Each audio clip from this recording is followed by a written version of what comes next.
Shalom saudaraku yang terkasih di dalam nama Yesus Kristus. Kiranya Tuhan selalu menyertai, melindungi dan membimbing kita sehingga kita dapat teguh untuk bertahan dari segala goncangan-goncangan iman, dari segala kekhawatiran yang terjadi akhir-akhir ini.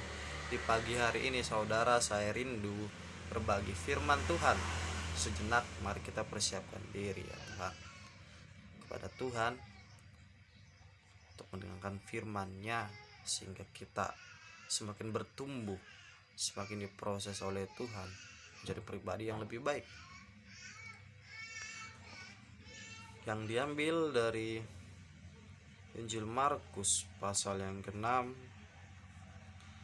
ayatnya yang ke-45 sampai 52. Perikop Yesus berjalan di atas air, demikianlah firman Tuhan.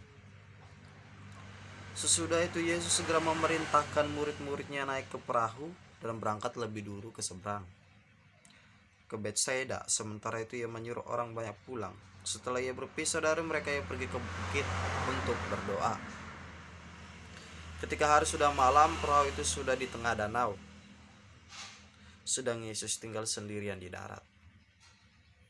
Ketika ia melihat betapa payahnya mereka mendayung karena angin sakal, maka kira-kira jam 3 malam ia datang kepada mereka berjalan di atas air dan hendak melewati mereka. Ketika mereka melihat dia berjalan di atas air, mereka mengira bahwa ia adalah hantu. Lalu mereka berteriak-teriak, sebab mereka semua melihat dia dan mereka pun sangat terkejut. Tetapi segera ia berkata kepada mereka, "Tenanglah, aku ini, jangan takut." Lalu ia naik ke perahu mendapatkan mereka dan angin pun redalah. Mereka sangat tercengang dan bingung, sebab sesudah peristiwa roti itu mereka belum juga mengerti dan hati mereka tetap bergila. Demikianlah firman Tuhan. Amin. Nah, menarik di sini saudara yang terkasih di dalam nama Kristus.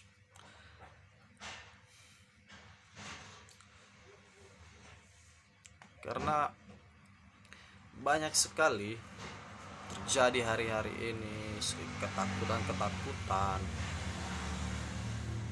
banyak sekali goncangan yang semakin hari semakin kuat,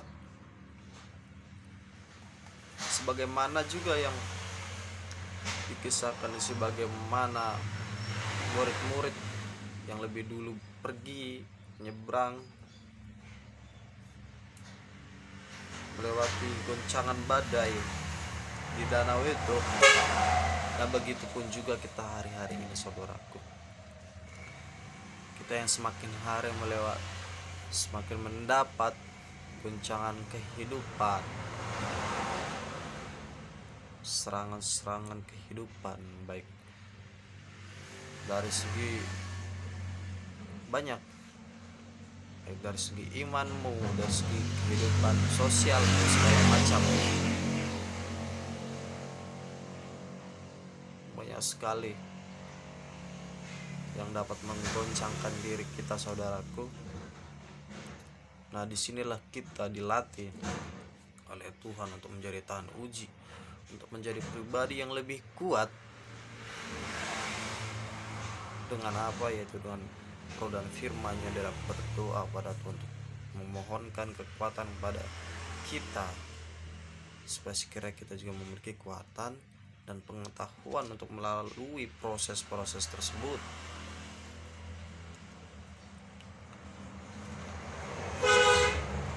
Tapi kembali saudaraku, ada hal yang menarik di sini, yaitu apa? Tuhan mengatakan, "Tenanglah, aku ini, jangan takut." Artinya apa? Jika kita berada di dalam Tuhan, kita dapat cakap nanggung segala perkara. Jika kita berada dalam Tuhan, kita memperoleh ketenangan meskipun dalam badai sekalipun. Artinya apa? Kita mendapat perlindungan, kita dapat pengharapan. Saudara, bagaimana kita ini sekalipun berada di dalam titik terendah sekalipun, Tuhan pasti menolong kita. Amin saudaraku.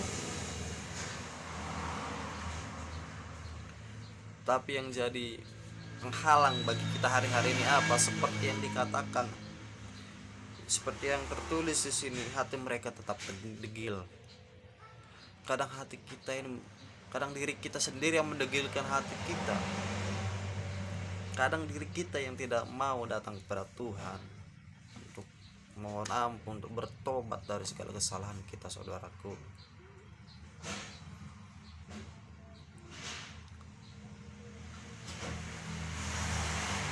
Tuhan kita adalah Tuhan yang yang memproses kita melalui tahapan-tahapan. Tapi sayangnya banyak kita, saudaraku sekalian, tidak menyukai proses-proses tersebut. Makanya ada tertulis, hendaklah kau tahan uji. Artinya apa? Berarti ada proses yang harus kita lalui untuk menjadi pribadi yang lebih baik di dalam Kristus. Tidak semerta-merta langsung bangkit, tidak mulai proses.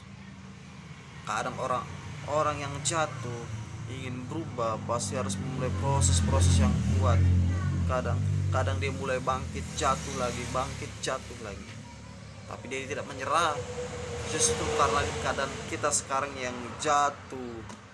Jadi saya mau ingatkan kepada kita, saudara yang terkasih, jika keadaanmu jatuh, jika semua meninggalkan engkau,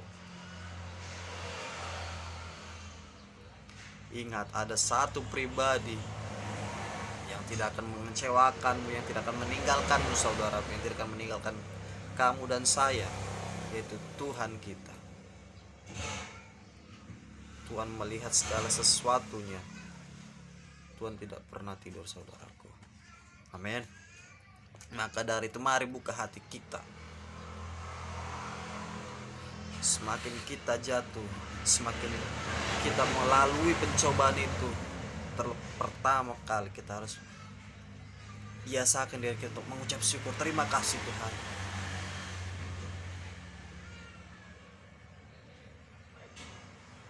Kedua, kita berdoa untuk diberi penguatan dan pengharapan dan hikmat pengetahuan untuk apa kedepannya yang harus kita lakukan. Tuhan pasti akan membuka jalan kita. Tuhan pasti akan memberikan pertolongan bagi kita yang mencari wajah-Nya.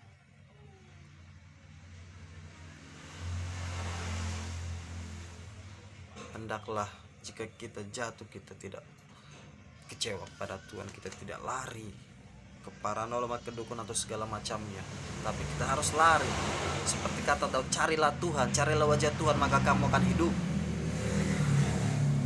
Justru kita mencari Tuhan lebih sungguh-sungguh. Mari kita introspeksi diri dulu.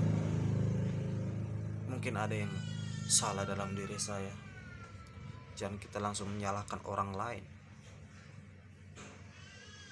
Jangan kita merasa kecewa, tapi kita lebih memfokuskan diri kita kepada Tuhan, bukan diri kita kepada orang-orang yang mungkin menjatuhkan kita ataupun yang mempengaruhi atau yang menggoncang kita. Ingat, saudaraku, iblis berkeliling seperti singa yang mau mencari orang untuk ditelannya, tapi Tuhan mengatakan, lawanlah iblis dengan iman yang teguh, maka ia akan lari.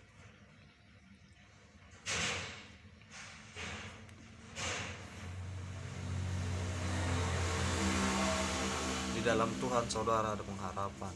Di dalam Tuhan ada pengasihan. Di dalam Tuhan ada mujizat yang disediakan Tuhan bagi kita. Mari kita membuka hati kita diri dulu. Kita mendekatkan diri kepada Tuhan. Kita memohon petunjuk, memohon ampun kepada Tuhan. Setelah itu mari kita lakukan yang terbaik yang bisa kita lakukan.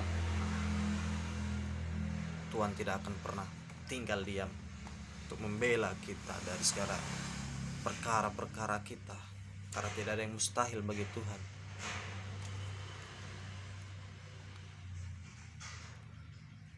Nah, saudaraku, akhirnya kita sadar bahwa tanpa Tuhan kita tidak bisa melakukan apa, bahwa tanpa Tuhan kita akan jatuh, bahwa tanpa Tuhan kita rembuk. Maka oleh dari itu, mari untuk lebih dekat kepada Tuhan lewat roh dan firman-Nya. Kita pasti bisa. Kita pasti bisa. Kita pasti bisa. Mari kita berdoa. Terima kasih Tuhan. Lewat firman-Mu kami belajar untuk tidak menegilkan hati kami, tapi untuk membuka hati kami kepadamu Tuhan, untuk mencari lebih wajah-Mu dan untuk lebih menyadari kesalahan-kesalahan dari kami, sehingga kami mampu untuk sungguh-sungguh balik kepadamu Tuhan. Biar Engkau yang membimbing kami, membawa kami Tuhan menjadi pribadi yang lebih baik dari hari-hari kemarin. Biar Engkau yang memberi perkara-perkara kami Tuhan. Biar Engkau yang menyelesaikan bagi kami apa yang tidak bisa kami selesaikan. Tapi kami mau untuk lebih fokus mencari wajah-Mu Tuhan. Lebih mau untuk memahami firman Tuhan. Terima kasih ya Bapak. Terima kasih Tuhan. Terima kasih. Buka darah Yesus, buka masa depan kami. Darah Yesus, sembuhkan kami. Ambil Yesus, sembuhkan kami ya Bapak. Kuatkan kami yang lemah, bebaskan kami yang terikat, lepaskan kami yang terbelenggu, beri pengurahan bagi kami yang membutuhkan mujizat ya Bapak.